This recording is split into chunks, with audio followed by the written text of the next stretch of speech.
최근 경찰 국가수사본부를 압수수색한 검찰이 주요 정치권 인사에 대한 체포조 운영 의혹과 관련해 집중 수사를 벌이고 있습니다. 이번 주 헌법재판소에서 열리는 윤 대통령 탄핵 심판에선 본격적인 증인 신문이 재개될 예정입니다. 네, 현장 취재기자 연결해서 자세한 내용 들어보겠습니다.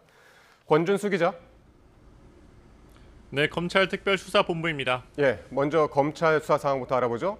검찰이 비상계엄 사태 체포조 운영과 관련해서 수사에 속도를 내고 있다고요.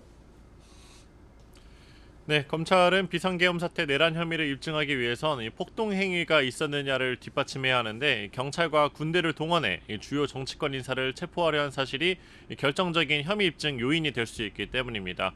오늘도 수사팀 대부분이 이렇게 출근해서 이제 계속 수사를 이어가고 있는데요. 지난 금요일 경찰 국가수사본부를 압수수색한 검찰은 오늘도 확보한 자료를 분석하며 정확한 사실관계를 들여다보고 있습니다. 이번 주 목요일엔 내란 중요 임무 종사 혐의를 받는 조지호 경찰청장과 김봉식 서울경찰청장의 공판 준비 기일이 잡혀 있기도 합니다. 이 검찰 관계자는 경찰 국수본 실무진도 이 체포조 운영에 적극적으로 개입한 혐의가 있다고 밝혀진다면 이 피의자로 전환해서 수사를 이어나갈 수 있다고 설명했습니다. 네, 설 연휴에 중단됐던 헌재 윤석열 대통령 탄핵 심판 이번 주에 다시 시작되죠? 네, 지난달 김용현 전 국방부 장관부터 시작됐죠.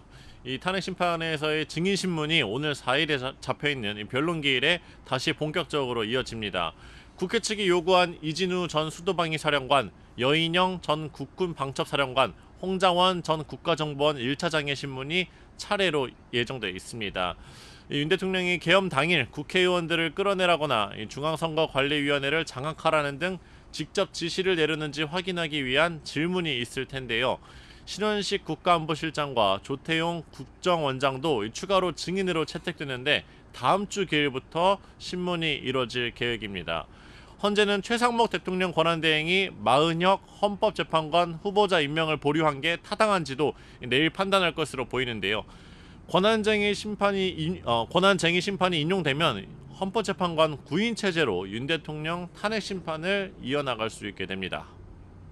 그렇군요. 자, 이런 가운데 오늘도 윤 대통령 지지자들 서울구치소 앞에서 집회를 진행 중이라고요.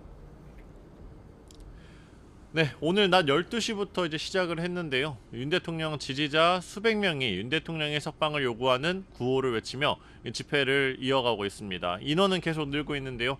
현장에 저희 취재진도 나가 있는데 사람이 점점 많아지고 있다고 합니다. 탄핵을 반대하는 쪽과 찬성하는 쪽 모두 집회가 신고돼 있고 경찰은 이 양측을 합쳐서 500명 정도가 오늘 모일 것으로 보고 있습니다. 현장에 기동대를 배치한 경찰은 충돌 등 만일의 사태를 대비하고 있습니다. 또 윤 대통령 변호인단 일부가 서울구치소를 찾아 윤 대통령을 접견한 것으로 파악됐는데요. 이번 주에 있을 헌재 탄핵심판 변론기일에도 윤 대통령이 직접 자리에 나오기 때문에 진실 공방을 어떻게 펼쳐나갈지 변호인단과 논의를 나눴을 것으로 보입니다. 지금까지 검찰특별수사본부에서 YTN 권주수입니다.